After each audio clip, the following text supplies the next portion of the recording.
distinguished co-presenters and valued audience. My topic is a little bit different. It's pipeline and pipeline politics, role of Russia and its inevitable dominance. I will start with a little bit of different view. I will say it Russia's inevitable dominance. I will rather say opportunities for diversifications and competitiveness. It's pipeline. Pipeline essentially means gas pipeline. Of the three fluids, gas, oil and water, gas is the only one which is a compressible fluid, which is driven by pressure, and in long distance pipeline you can add compressor to send it to longer distance. Whereas oil, when it comes to export, about 85 to 90% of the oil is transported not by pipelines, by other means. So when I will be discussing about pipeline, I will be essentially dealing with gas. And next one is pipeline politics. It's an integral part of cross-border pipeline. I don't know which one has been born first, whether pipeline or politics, but these two are essential twins, although not from the same mother. You have seen what is happening in Ukraine. Ukraine is the transit country for the Russian gas to Europe. We are aware of what happened in Algeria. One of their gas plants had big problem. And Algeria also supplies LNG to European market. We have talked a lot about TAPI. There is a firm belief among the knowledgeable people that the situation in Afghanistan happened after the negotiation of UNICOL with the then government of Afghanistan failed in the backyard of White House. So politics is a part of pipeline. It used to be a part and it will continue. Russia, I won't include the former Soviet Union. Even Russia itself is one of the largest producer of natural gas, and it holds one of the largest reserve, minus Siberia. And there is a saying that Russia is such a big country, if Russia utilizes most of its land for cultivating crop, it can feed the rest of the world. Similarly, if Russia can access the Siberian gas resource, it can meet the energy demand of not only Europe, it can meet the energy demand of other places for several years. And we know the breakaway republics. Turkmenistan, my friend is here, holds a huge gas reserve. Uzbekistan potentially has got huge gas reserve. Even Tajikistan has started exploration. There are chances that this will be having big gas reserve. So, this is the situation of Russia as far as resource, as far as reserve. And now I go why gas will be the fuel of choice. We know that of the traditional fuel, although coal will continue to dominate for several years, and for its environmental concerns, there has been a lot of research of clean coal technology. But I am involved with the clean coal technology research in Australia. But in Bangla, we say that koila dhuile, coal is black. You cannot wash the coal. Whatever you do, coal can never bring zero emission. And since the global emission is a matter of concern, if you have seen CNN or BBC this morning, even China is having a lot of problem in Beijing. This morning they were showing a lot of smoky situation in China. China is thinking of coming out of coal. And the next one is oil. Whatever is said about this, shale gas and shale oil, my friend has correctly pointed out. As a petroleum geologist, I say that shale gas is only possible in reservoir which has porosity and permeability, higher porosity and permeability. In case of tight reservoirs, you cannot frack. And if you frack, you need a lot of water, and this fracking also cause contamination of aquifer. So whatever we are thinking about this shale gas, it will, in the long run, it won't be a competitor of traditional gas.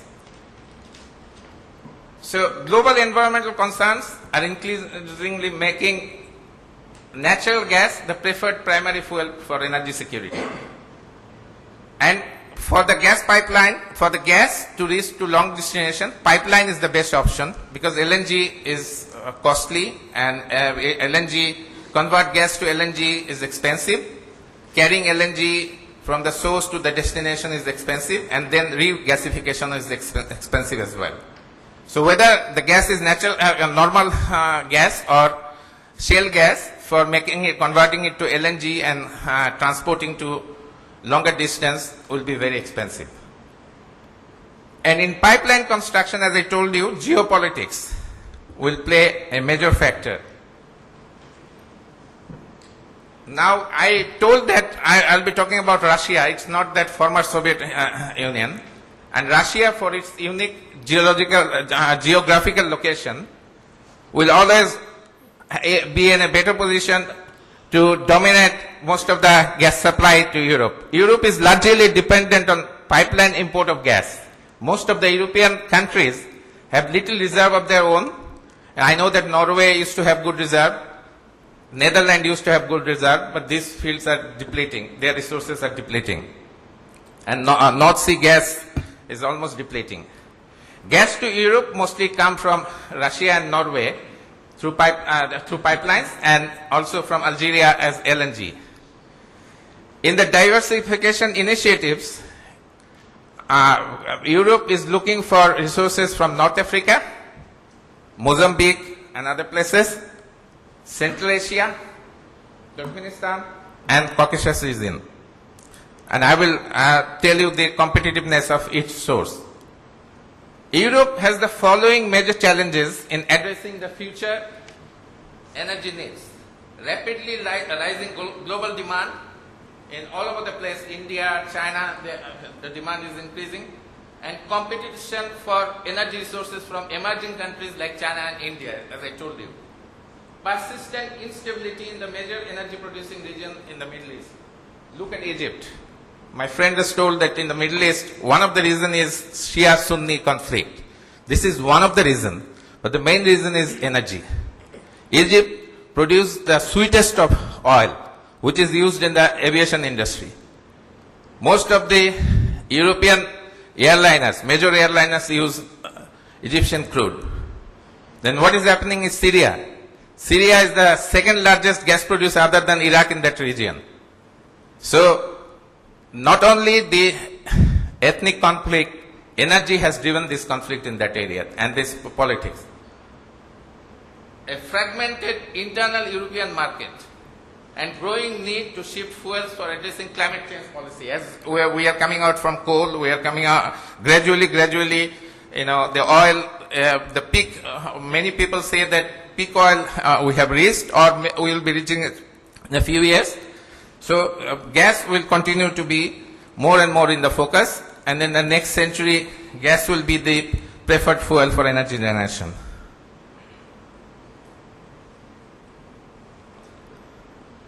This I have addressed. These are some of the pipelines, you know, these are the pipelines coming from Caucasus region, planned pipelines. These are the pipelines from Russia to Europe, and in the following slides it may be very clear. This is the planned pipeline, Nabucco pipeline, and another pipeline. This is the this one is the Nabucco pipeline, and this one is the pipeline coming from Russia. These are the two competitive pipelines. These two pipelines are planned, and you know, the global politics and other politics will determine which pipeline will come first. But eventually, both of the pipelines can be developed. And remember, this pipeline, the other pipeline, Nabucco pipeline, and other pipeline from Caucasus region will depend whether Turkmenistan can connect into that pipeline, because Azerbaijan and other places have got oil but not much gas. These are some of the other pipelines, South Stream, North Stream pipeline, and Nabucco pipeline shown here. Nabucco is a planned pipeline. It is not yet constructed. So when it will be constructed, this will look like this. This is another pipeline from Azerbaijan. You know, this is the second southernest pipeline. For this pipeline, BP and Sokar Gas, they have signed an agreement and they will be investing into this pipeline. And again, there is shortage of resources. Azerbaijan don't have enough gas to feed into this pipeline. Unless Turkmenistan can somehow link into this pipeline, there will be shortage of resources. So how now come to the Russian situation.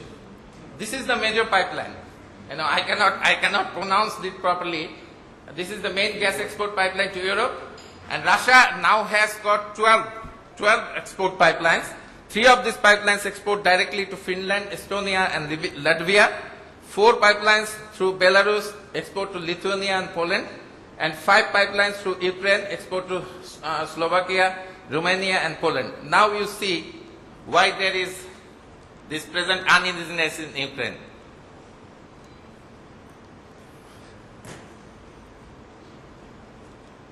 Here I show you some of the countries, top gas reserve countries. Iran has the highest proven gas reserve. When you talk about gas reserve, don't get it confused. We petroleum engineers, we have 3 kinds of reserve. P1 we call it proven reserve, which is proven by the technology, probable reserve and possible reserve. This is the proven reserve. Iran has the highest proven reserve, and then comes Russia. And Turkmenistan is 4th. And where is USA? Even with its this shale boom. Because as my friend has said, the shale has more of oil, less of gas. Top 10 gas producing countries. Again Russia. 20% of the world's gas production is comes from Russia, and USA is 19.2%.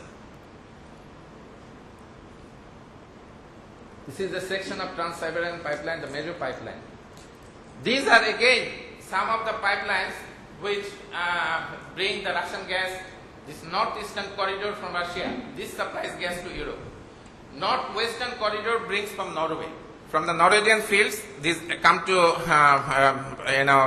Netherlands, and Gasuni BV is the transporter. They carry this gas for Germany, Belgium, France and Switzerland. Southwestern corridor from Algeria. This is mostly LNG. The southeastern corridor from Caucasus, Central Asia, Middle East, via Turkey, the Black Sea. These are many of these pipelines are under planning. So this shows all these pipelines are shown here. Now comes to Russian dominance. Why I say that Russia will continue to dominate? Because you have seen the pipelines are in place. Because there is a lot of politics in the construction, in the operation of the pipeline. Other pipelines are conceptual pipeline. It will take a lot to build this pipeline, and then it will need huge investment. Russians already have these pipelines in place.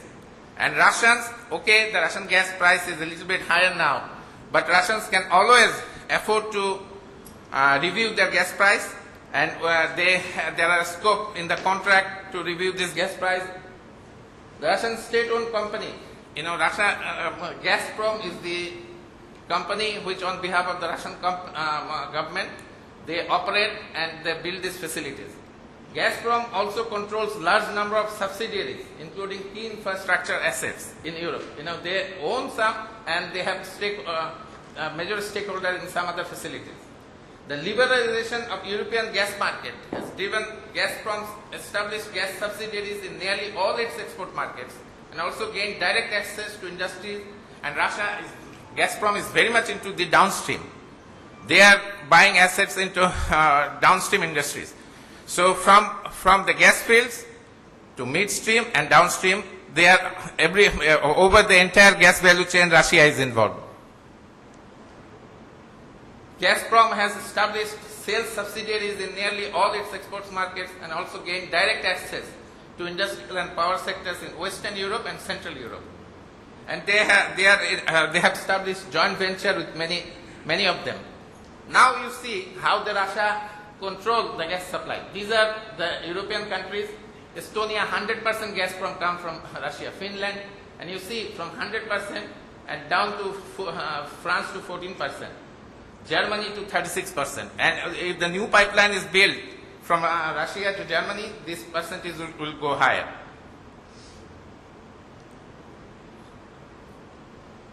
these are some of the other countries, these are non-EU countries which rely on Russian gas. Now, what are the scope? Even though the present situation is Russia's control of gas supply to Europe, but European Union must have to think about the diversification of supply. Europe as a whole, not Europe as a whole, I am not sure whether European Union or Europe as a whole can do it, but individual countries are trying to replace a significant level of imports from Russia. Some of the European countries feel vulnerable to Russian potential energy supply. Think of Georgia. What happened in Georgia a couple of years back? Georgia has a huge problem and Russians cut down the supply. And in the very cold Europe, if the gas supply is not there, you can imagine what happens. New pipelines which are being thought, Green Stream connecting Libya and Italy through Sicily. And this is another pipeline between the Netherlands and the UK. The Turkey-Greece section of Turkey-Greece-Italy, these are the new pipelines which are under construction or in the planning stage.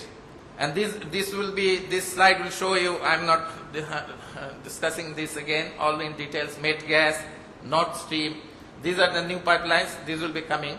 Nabucco 2010, connecting the Caspian region, Middle East and Egypt via Turkey, Bulgaria, Romania. This is one of the major pipelines. And as I told you, Russia is thinking another pipeline, as a competitor of this pipeline. Is also supplying some gas to China. And Russia, if Turkmenistan can re-establish their good cousin relation with Russia again, I think for Turkmenistan,